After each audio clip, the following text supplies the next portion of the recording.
Sir, पंतप्रधानांच्या संबोधनाबाबत दोन प्रश्न आहेत. काही राजकीय विश्लेषकांचं म्हणणं आहे की विधानसभेच्या निवडणुकांची प्रक्रिया सुरू असताना सरकारी प्रसार माध्यमातून राष्ट्राला उद्देशून भाषण करणं हे आचारसंहितेचा भंग आहे. दुसरा त्याला जोडून जे संबोधन केलं त्यात दोन अतिशय कठोर शब्दांमध्ये विरोधकांवरती हल्लाबोल केला आहे. विरोधकांचे कृत्य म्हणजे भ्रूण हत्या आहे आणि संविधानिक पाप आहे. बघा, नरेंद्र मोदी काय बोलतात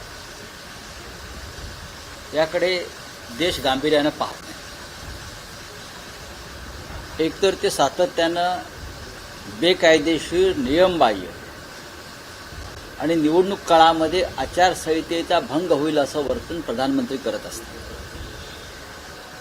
आणि कायदा माझं काय वाकडं करणार या भूमिकेत ते असतात. एकतर ते खोटं बोलतात. त्यांना खोटं बोलण्याचा राष्ट्रीय आजार जडलेला आहे. राष्ट्रीय आजार अंडरलाईन. देशाच्या पंतप्रधानांना खोटं बोलण्याचा राष्ट्रीय आजार जडलेला आहे आणि तो भयंकर आहे. महिला विधेयकाची भ्रूणहत्या कसली? खरं म्हणजे महिला विधेयकाची गोहत्या तुम्ही केली. 2023ला हे विधेयक मंजूर झालं आहे. त्यानंतरचं आपण राष्ट्राला उद्देशून केलेलं स्वतःचं भाषण आहे का? की तुम्ही ज्या अत्यानंदानं देशाच्या महिलांना शुभेच्छा वगैरे दिल्यात, या राज्याचे मुख्यमंत्री देवेंद्र फडणवीस यांचं सप्टेंबर 23 मधलं तुम्ही निवेदन आहे का? ट्विट पहा. 2023 नंतर 23ला मंजूर झालेलं महिला विधेयक, आरक्षण विधेयक ह्यांनी अद्याप अंमलात आणलं नाही. याबद्दल नरेंद्र मोदींनी संपूर्ण देशाची माफी मागायला पाहिजे. संपूर्ण देशाची. हे मगरीचे अश्रू ढाळणं बंद करा. लोक आता फसणार नाहीत. राष्ट्राला संबोधन काय असं संकट राष्ट्रावरती आलंय काल? एक डिलिमिटेशन बिल तुमच्या मनमर्जीनुसार जे आणत होता त्याचा पराभव झाला. हे राष्ट्रावर संकट नाही, फार तर भारतीय जनता पक्षावर संकट आहे. आणि भारतीय पक्षावरच्या संकटासाठी राष्ट्राला संबोधन करणं हा मूर्खपणा आहे. भारतीय जनता पक्षाच्या पराभवासाठी राष्ट्रीय देशाच्या प्रसारमाध्यमांचा निवडणूक काळामध्ये गैरवापर करणं हा एक फार मोठा अपराध आहे. जे छाती पिटून घेत आहेत, आक्रोश करतायत, ढोंग करतायत महिला आरक्षणाच्या नावाखाली, त्यांनी 2023ला काय झालं संसदेमध्ये ते एकदा तपासून घ्यायला पाहिजे. कालच्या भाषणामध्ये मोदींच्या 86 वेळा काँग्रेसचा उल्लेख होता. 86 वेळा. ते काँग्रेसमुक्त भारत करायला निघायला होते. त्यांच्या डोक्यातून काँग्रेस अद्याप गेलेले नाही. 11 वर्षामध्ये 12 वर्षामध्ये काँग्रेसमुक्त भारत करायला निघाले होते. आणि त्यांच्या नसानसामध्ये काँग्रेस आहे. रक्ताच्या प्रत्येक थेंबात आणि श्वास काँग्रेस आहे. शब्दामध्ये काँग्रेस आहे. विचारामध्ये काँग्रेस आहे. हे मोदी कळत नकळत सांगतायत की काँग्रेसशिवाय या देशाला नेतृत्व कोणी देऊ शकत नाही. हे मोदी वारंवार हे सिद्ध करतायत त्यांच्या कृतीतून. 850 जागा त्यांना लोकसभेच्या करायच्या, त्या आम्ही रोखल्या. याच्यामध्ये महिला आरक्षणाचा काडीमात्र संबंध नाही. 2023ला जे महिला आरक्षणाचं विधेयक मंजूर झालेलं आहे, सर्वानुमते 543 जागांच्या संदर्भात, त्या 543 जागांमध्ये 33% जागा महिलांना द्यायला आमची काहीच हरकत नाही. पण 543 जागा जर दिल्या तर कदाचित भारतीय जनता पक्षातले जे थोर पुरुष मंडळी आहेत त्यांच्या जागा महिला राखीव होतील. त्यात अमित शहांची पण जागा राखीव होऊ शकते. वाराणसीची जागा राखीव होऊ शकते. अनेकांच्या जागा राखीव होऊ शकतात महिलांसाठी. त्याच्यामुळे या थोर पुरुषांच्या जागांचा बचाव करण्यासाठी त्यांना 850 जागा निर्माण करायच्या आहेत. ही अत्यंत लाजिरवाणी भयंकर अशी गोष्ट आहे आणि देशासमोर हे सत्य आलेलं आहे. त्याच्यामुळे मोदींनी किती आक्रंदन केलं तरी काही फरक पडत नाही. परंतु रावसाहेब या निमित्ताने खरं तर भाषिक प्रांतवाद पण पुन्हा उफाळून आला असता. उत्तरेकडील राज्यामध्ये सर्वाधिक जास्त मोदींना हा देश कायम पेटवायचा असतो. कधी लव जिहादच्या नावाखाली, कधी धर्मांतरणाचे मुद्दे निर्माण करून, कधी कोणी काय खावं हे मुद्दे निर्माण करून. बरं, पण त्यांना असं कधी वाटत नाही की काश्मीरमधल्या पहलगावमध्ये किंवा पुलवामामध्ये असंख्य हिंदू मारले गेले, त्यांच्यासुद्धा माता, भगिनी आणि पत्नी या महिला आहेत. त्या महिलांचा आक्रोश त्यांना कधी दिसला नाही. पण राजकीय आरक्षणामध्ये त्यांना महिलांचा आक्रोश दिसतोय.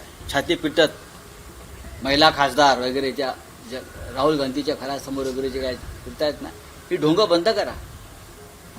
ढोंग तुमच्या या ज्या कृती आणि या ज्या काही ऍक्शन आहेत महिलांच्या, जग हसतंय त्याच्यावर, जग हसतंय. परंतु या सगळ्या बिलच्या संदर्भात खरं तर स्टॅलिन प्रामुख्याने समोर आले. त्यांनी ते बिल जाळलं. राज्यातले नेते फक्त आपल्या महाराष्ट्रातले नेते मंडळी फक्त बोलले, तुम्ही देखील संसदेत बोललात, परंतु कोणतंही महत्त्वाचं राजकीय नाही, बरोबर नाही. पण आम्ही सगळ्यांनी मिळून ह्या बिलाचा पराभव केला ना. तुम्ही असं कसं काय म्हणता? काही लोक म्हणतात महाराष्ट्रानं काय केलं. बघा, महाराष्ट्रावरती या बिलासंदर्भात तसा अन्याय झाला नाही. 48च्या 72 जागा झाल्या, आपण पाहिलं असेल.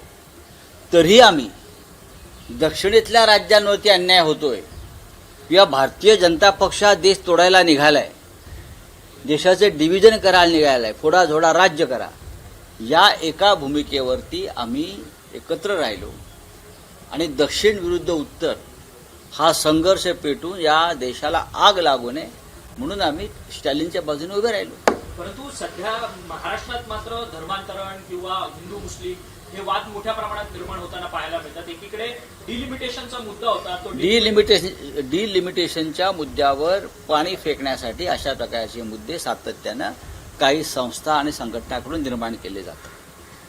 खरं म्हणजे याचा पूर्ण तपास व्हायला पाहिजे. आपण धर्मांतरण विरोधी कायदा आणलेला आहे, तरीही सत्य बाहेर आलं पाहिजे. टाटासारख्या कंपनीमध्ये, TCS मध्ये, बरं, आमच्याकडेही पूर्ण माहिती असते, सरकारपेक्षा जास्त माहिती आमच्याकडे. सरकारकडे जी माहिती आहे ती त्यांनीच नेमलेल्या पोलिसांकडून त्यांना हवी तशी माहिती आणि रिपोर्ट्स ते तयार करतात. सरकारकडे जर योग्य कारवाईचे संकेत किंवा माहिती असतील तर खरात फाईल्स प्रकरणातल्या अनेक मंत्र्यांवरती एव्हाना कारवाई झाली असते. खरातच्या प्रकरणामध्ये हिंदू महिलांचंच शोषण झालंय ना. खरात जर कोणी सलीम अब्दुल वगैरे असता तर एवढ्याला काय मोठं वादळ पेटलं असतं. धर्मांतर आणि अमुक आणि तमुक, हा, त्याच्या त्या आश्रमावर बुलडोझर फिरले असता. तो दुसरा एक कोणतरी नाशिकचा बाबा, एरंडे का येवंडे कोणतरी, कोण आहे ते सगळे? हे मुस्लिम नाही आहेत. पण त्यांना तुम्ही प्रोटेक्शन देताय, संरक्षण देताय गंभीर गुन्हे करणाऱ्यांना. ते तुमच्या ढोंगी हिंदुत्वाचे आणि भाजपचे प्रचारक आहेत, लक्षात घ्या. पण TCS मधल्या एका प्रकरणामध्ये तुम्ही जणू काय देशावर संकट कोसळलेलं आहे. हा, देशाचं इस्लामीकरण झालेलं आहे. या देशामध्ये 80 कोटी हिंदू आहेत, लक्षात घ्या. 80 कोटीपेक्षा जास्त हिंदू आहेत. या देशाचा प्रधानमंत्री हिंदू आहे, या देशाचा राष्ट्रपती हिंदू आहे, या राज्याचा मुख्यमंत्री हिंदू आहे, या राज्याचा राज्यपाल हिंदू आहे, या देशाचे तिन्ही सेनाप्रमुख हिंदू आहेत, या देशाची सगळी सूत्र हिंदूंकडे आहेत. कशा करता हिंदू खतरामध्ये येईल? आणि हिंदू खतरात आला ना तर आम्ही आहोत ना. तुम्ही कशाला नाटकं करायला पाहिजे? बाळासाहेब ठाकरेंची शिवसेना आहे, आम्हाला माहिती आहे हिंदू कधी खतऱ्यात येतो आणि कधी नाही. हिंदू जेव्हा खतऱ्यात आला होता तेव्हा हे भाजपवाले शेपट्या घालून आतमध्ये बसले होते 92 साली, आणि बाळासाहेब ठाकरेंच्या नेतृत्वाखालची शिवसेना ही रस्त्यावर, आमचे 72 लोकांचे त्यात बलिदान झालेलं आहे. 72. हे कुठे होते तेव्हा? नितेश राणे म्हणतात की बॉलिवूडमधल्या खान लोकांमुळेच लव जिहाद होतोय, त्यामुळे शाहरुख खान, आमिर खान अशा खान अभिनेत्यांचे चित्रपट पाहू नका. असं तुमच्या देवेंद्र फडणवीसांना सांगा किंवा नरेंद्र मोदींना सांगा. खानांची खानावळ त्यांनीच चालवली आहे ना त्यांच्या स्वार्थासाठी. त्यांना सांगा त्यांची भूमिका चुकीची इतकंच मी सांगतो. या देशामध्ये हिंदी सिनेसृष्टीमध्ये जर आपण एक इतिहास पाहिला तर दिलीप कुमारपासून मीना कुमारी, मधुबाला ही जी तुम्ही नावं घेताय, हे सगळे लोक हे मुस्लिम समाजातून आले आणि त्याने आमची सिनेसृष्टी समृद्ध केली. आमची सिनेसृष्टी मेहबूब खान, त्यांना माहीत नसतील ही नावं कदाचित. शाहरुख खान, सलमान खान आताचेच आहेत आणि ते तुमच्याच पक्षाबरोबर जास्त असतात. नारायणराव राणे यांच्या वाढदिवसाला कोकणामध्ये किती खान गेले होते? गेले होते ना. त्यात खान मंडळी असावीत.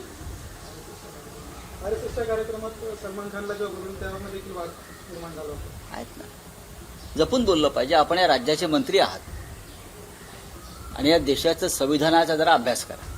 तर विधान परिषदेबाबतचा प्रश्न आहे. विधान परिषदेबाबत काँग्रेसने भूमिका स्पष्ट केली आहे की जर उद्धव ठाकरे निवडणूक लढवणार असतील तर आणि तरच फक्त काँग्रेस पाठिंबा देईल. अन्य नाव जर दिलं तर पाठिंबा देणार नाही, काँग्रेस स्वतःचा उमेदवार उभा करणार. असं कोण म्हणतंय? हर्षवर्धन सपकाळ म्हणू द्या, काय हरकत नाही म्हणाय, म्हणू द्या. राज्याचे प्रांताध्यक्ष आहेत ते. त्यांच्या एकच जागा मिळणार आहे तिघांना मिळून. त्याच्यावरती का फार धोरणात्मक निर्णय घेण्याची गरज मला दिसत नाही. अटून पाटून घ्यायचे आपल्याला, एवढंच आहे. पण देवेंद्र फडणवीस सगळ्या पातळींवरती फेल होताना पाहायला मिळतात का? कारण की ज्या पद्धतीने राज्यात धर्मांतरणाचा मुद्दा असेल, त्याच्यासोबतच विष्णू यांची दहशत असेल. एक लक्षात घ्या, नरेंद्र मोदींचे ते चेले आहेत. त्यांच्याकडनं फार अपेक्षा करू नका. देशात नरेंद्र मोदी फेल, महाराष्ट्रात देवेंद्र फेल. देश में नरेंद्र फेल और राज्य में देवेंद्र फेल. फेल ही फेल है, ये फेल्युअर आहे. चला, थँक्यू. तुमच्या महाराणी प्रकरणात नितेश राणेंना वॉरंट निघाले. मला माहित नाही, कोर्टाचा काहीतरी असेल. ऑपोजिशन ने पाप किया है ऐसा नरेंद्र मोदी कह रहे हैं आरक्षण के ऊपर. ये पाप के बाप नरेंद्र मोदी है. जिस पाप की भाषा प्रधानमंत्री मोदी कर रहे हैं, सबसे पहले ये कोई महिला आरक्षण बिल नहीं था. महिला आरक्षण बिल 2023 में सर्वानुमति से मंजूर हुआ है. जो बिल लोकसभा में गिर गया, हार गया, वो एक बहुत ही पापी बिल था. पापी डिलिमिटेशन बिल, वो पाप था लोकतंत्र के लिए, देश के लिए. उस पाप का हमने अंत किया. आप राम राज्य की बात करते हो ना, तो हमने लोकसभा में डिलिमिटेशन बिल यानी रावण का अंत किया है. तो मोदी जी क्यों रो रहे हैं भाई? 850 सीटें आप लेकर क्या करने वाले थे? 2023 में महिला आरक्षण वुमेन रिजर्व बिल हमने मंजूर किया था सब मिलकर. और हमारी अभी भी मांग है कि आप लागू करिए. 543 में हमारे आज भी मान्यता है, सहमति है, और उसमें से महिलाओं को 33% आप दे दीजिए. लेकिन आपके पार्टी में जो थोर पुरुष है, उनकी सीटें उसमें जा सकती है. तो थोर पुरुषों के लिए आप महिलाओं का बलि चढ़ा रहे हो. तो पाप कौन कर रहे हैं? पाप नरेंद्र मोदी जी कर रहे हैं. आप ये पापियों के बाप है, समझा मोदी जी. और आप राष्ट्र के नाम संदेश देते हो. विरोधी पार्टी के ऊपर हमला करने के लिए, विरोधी पार्टियों को गालियां देने के लिए आप राष्ट्र के नाम संदेश देते हो. जरा पंडित नेहरू, इंदिरा गांधी, लाल बहादुर शास्त्री का इतिहास समझ लीजिए, पढ़ लीजिए. आप क्या कर रहे हो और वो क्या कर रहे थे. ये जो मंच था, ये जो मंच था जहाँ पे पूरी राजनीति चल रही थी, देश को संबोधन नहीं था, ऐसा और कांग्रेस सरकार है. नहीं, ये देश को संबोधन नहीं था. या अपने पार्टी का पश्चिम बंगाल, तमिलनाडु के लिए प्रचार था और राष्ट्रीय प्रचार साहित्य का, टीवी का इस तरह से इस्तेमाल किया कि आचार संहिता का भंग हो गया, कोड ऑफ कंडक्ट का भंग हो गया. कहाँ है ज्ञानेश कुमार जी? चुनाव आयोग कहाँ है? सो गया है क्या?